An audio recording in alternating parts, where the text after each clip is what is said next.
What if daycare attendance sheets hit a cartel's balance sheet?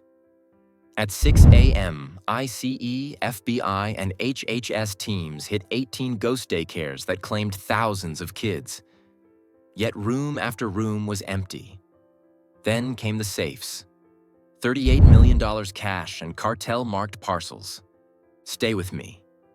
I'll show you how a celebrated community figure is alleged to have engineered synthetic identities, ghost children, and laundering accounts, linking automated welfare payments to a 4-story narcotics factory. The payoff, the exact weak points in the system that let billions move unchecked, and how to spot them in your state. Before we move on, please take a moment to subscribe to the channel and like the video. Why did attendance sheets for thousands of kids lead agents to classrooms with no crayons, no coats, and no parents in the parking lot? At 6 a.m., the doors swung open in unison. ICE agents at one entrance, FBI at another, HHS, inspectors with clipboards and body cams in the middle. 18 sites across Minneapolis, all hit on the same minute. Warrants in stacks.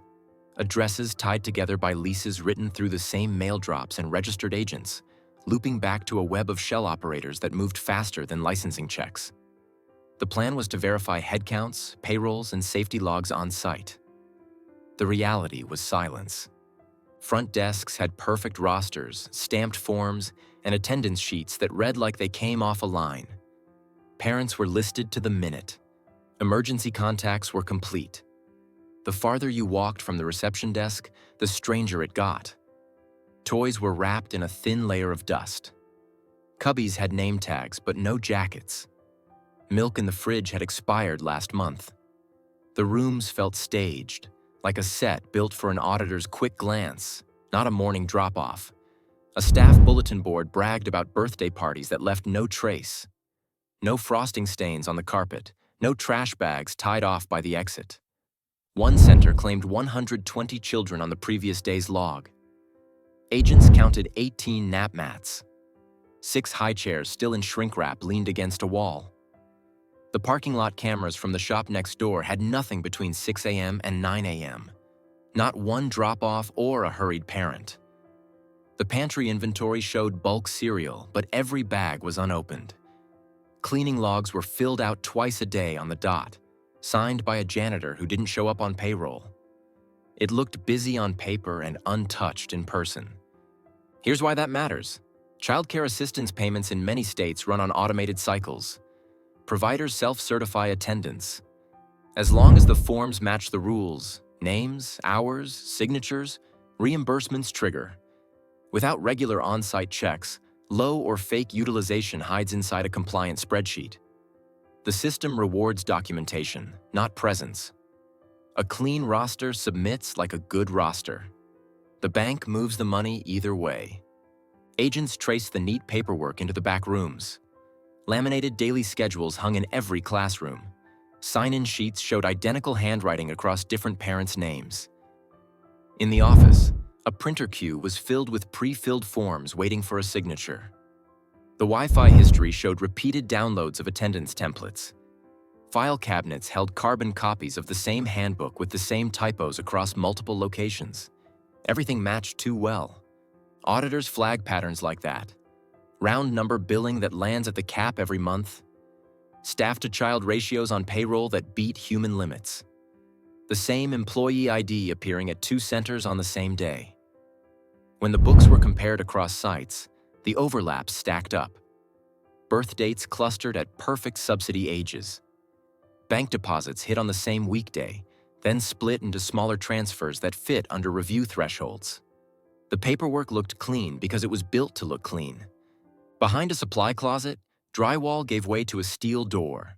Under a removable floor panel in another site, a drop safe sat bolted into concrete. More turned up inside fake cabinets screwed to studs.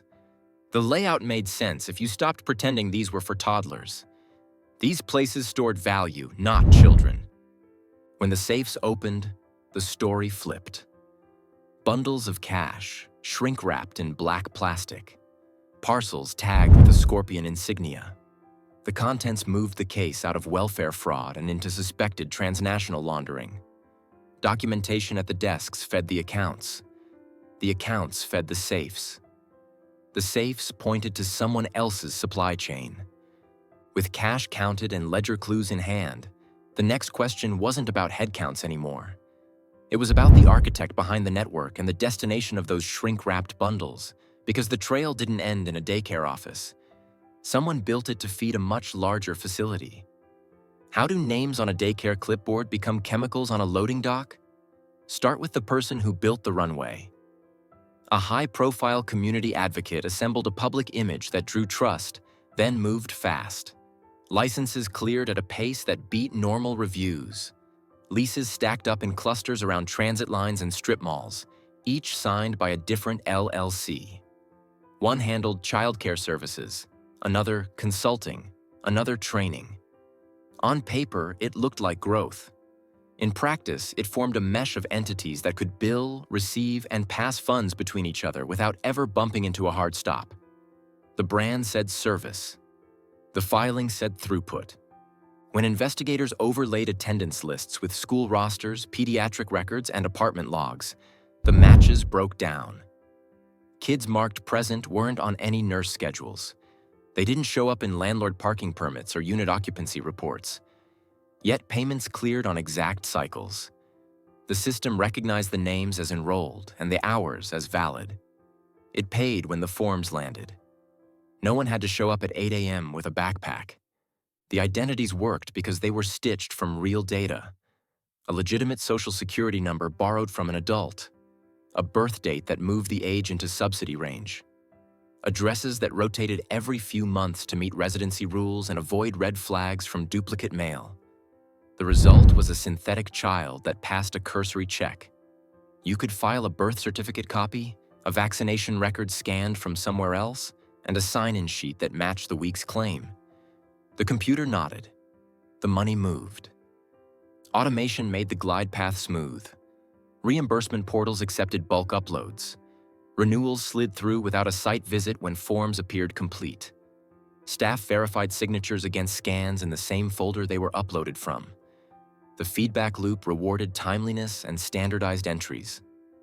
Providers learned the template logic and fed it what it wanted. Round hours, full week attendance, capped totals. Recurring invoices slipped past because nothing in the workflow forced a face-to-face count. Once paid, the dollars didn't sit. Parent co-pays zeroed out as hardship waivers.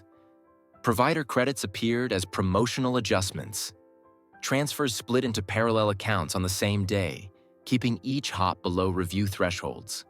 From there, funds pooled inside cash-heavy businesses that could show busy drawers and thick deposits. A laundromat took in tens of thousands without raising questions. A small importer bought household goods. Then prepaid wires moved the balance out. Every step had a label that made sense in a vacuum. That map mirrors the classic stages. Placement arrived disguised as benefits reimbursements. Layering happened with intercompany transfers, prepaid cards, and wires that bounced across accounts in tight intervals. Integration closed the loop when money landed as inventory purchases and real estate payments. The paper trail showed a legal reason for each move. The pattern only made sense when viewed end to end, where timing and repetition mattered more than any single ledger line.